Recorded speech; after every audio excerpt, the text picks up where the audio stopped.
வீடியோக்குள்ளே போகிறக்கு முன்னாடி மறக்காமல் நம்ம சேனல் சப்ஸ்கிரைப் பண்ணி பக்கத்தில் இருக்க பெல் ஐக்கான் கிளிக் பண்ணிடுங்க. அப்படின்னா தான் நான் போகிற வீடியோ உங்களுக்கு நோட்டிஃபிகேஷனில் வரும்.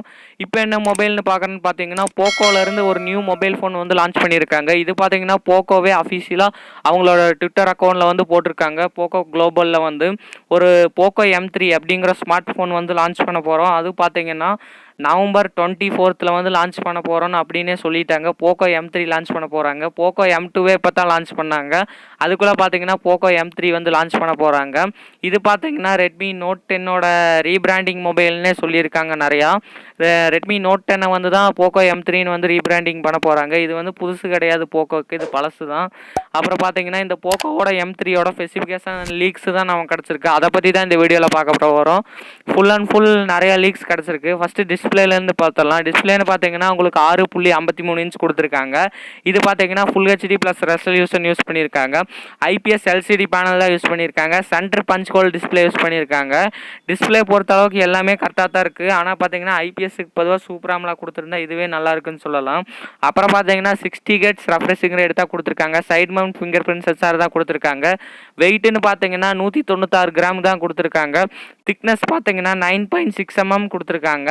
இது பார்த்தீங்கன்னா உங்களுக்கு குவாட் கேமரா செட்டப் கொடுத்துருக்காங்க. Back side 48 MB primary camera கொடுத்துருக்காங்க. 8 MB பார்த்தீங்கன்னா அல்ட்ரா வைட் ஆங்கிள் சென்சார் கொடுத்துருக்காங்க. 2 MB பார்த்தீங்கன்னா டெப்த் சென்சார் கொடுத்துருக்காங்க. 2 MB பார்த்தீங்கன்னா மேக்ரோ சென்சார் கொடுத்துருக்காங்க.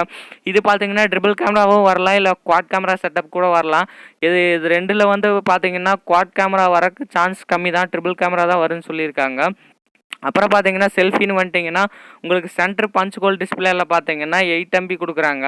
இதுவும் பார்த்தீங்கன்னா சென்ட்ரு இல்லைன்னா வாட்டர் ட்ராப் நாச்சு தான் கொடுப்பாங்க.